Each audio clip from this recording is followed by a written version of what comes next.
Dans la présente vidéo, je vais vous montrer comment recueillir des variables répétitives ou des repeating items sur Documate. Une variable répétitive est une variable pour laquelle on ne connaîtrait pas d'avance le nombre d'éléments, c'est-à-dire que ça pourrait être des actionnaires, des administrateurs, des enfants par exemple. Dans le cas d'une incorporation, il me serait impossible de savoir d'avance combien d'actionnaires l'utilisateur souhaite entrer. Pour ce faire, je vais donc utiliser la fonction Repeating Items de Documate. À noter que cette fonction doit avoir sa propre page dans le questionnaire sur Documate et ne peut être intégrée dans une page sur laquelle il existe déjà d'autres types de questions. Je vais donc rentrer un Repeating Items pour recueillir des informations sur les actionnaires de la société. Je vais lui donner un nom de variable de la même façon qu'on donnerait un nom de variable à une question.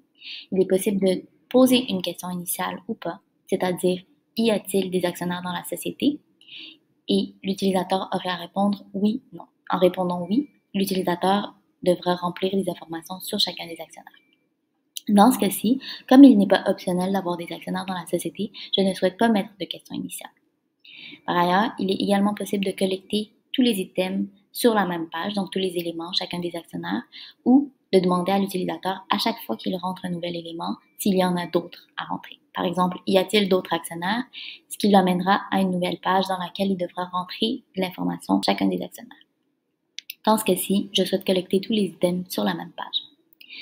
Nous allons maintenant recueillir chacune des informations qu'il nous faut concernant les actionnaires de la société.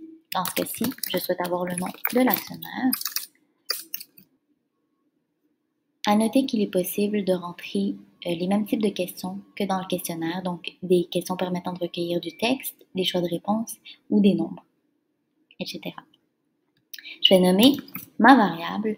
Donc, chacune des sous-questions va porter un nom de variable. Je vais vouloir connaître le nombre d'actions détenues par cet actionnaire. Je vais utiliser la fonction nombre pour ce faire. Et je vais vouloir connaître la catégorie d'actions détenues par cet actionnaire. Dans ce cas-ci, je vais mettre une question à choix de réponse afin de permettre à l'utilisateur de choisir quel type de catégorie d'action est détenue par l'actionnaire.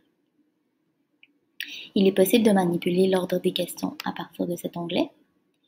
Il est possible de les supprimer ou de les rendre obligatoires ou non obligatoires.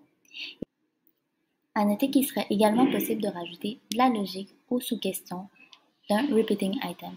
Par exemple, dans ce cas-ci, je souhaite savoir si cet actionnaire est une personne morale, si oui ou non. Dans le cas où la réponse à cette question est oui, par exemple, show if, si la réponse à la question personne morale est oui, je souhaite recueillir le nom du représentant de la personne morale. Donc, la sous-question suivante apparaîtra uniquement si la réponse à la question précédente est oui. Allons maintenant voir du point de vue de l'utilisateur à quoi cela ressemblerait. Donc, l'utilisateur qui doit rentrer une variable répétitive verrait donc ceci dans son questionnaire et aurait donc à rentrer l'information requise pour chacun de ses actionnaires. Par exemple, ici, je peux rentrer l'information pour mon premier actionnaire et je peux rentrer de l'information additionnelle pour chacun des autres actionnaires que j'aurai dans la société en fonction du nombre d'actionnaires que j'ai. À noter qu'il est également possible d'utiliser les réponses données par l'utilisateur dans un repeating item comme choix proposé à une question à choix de réponse plus tard dans le questionnaire. Par exemple, dans ce cas-ci, je souhaite savoir si un actionnaire détient plus de 50% des actions de la société, donc s'il y a un actionnaire majoritaire. Dans le cas où oui, je souhaite que l'utilisateur sélectionne lequel des actionnaires détient plus de 50% des actions de la société. Par exemple, dans ce cas-ci, il va m'être impossible d'écrire d'avance les choix puisque je ne connais pas les actionnaires de cette société. Pour ce faire, je vais donc utiliser la fonction Reference a Repeating Item qui va me permettre de proposer à l'utilisateur comme choix les actionnaires qu'il a précédemment rentrés à la question passée de liste des actionnaires. Pour référer à ces réponses, je vais donc utiliser le nom de la variable répétitive actionnaire et je vais utiliser le nom de l'actionnaire pour référer à chacun des actionnaires.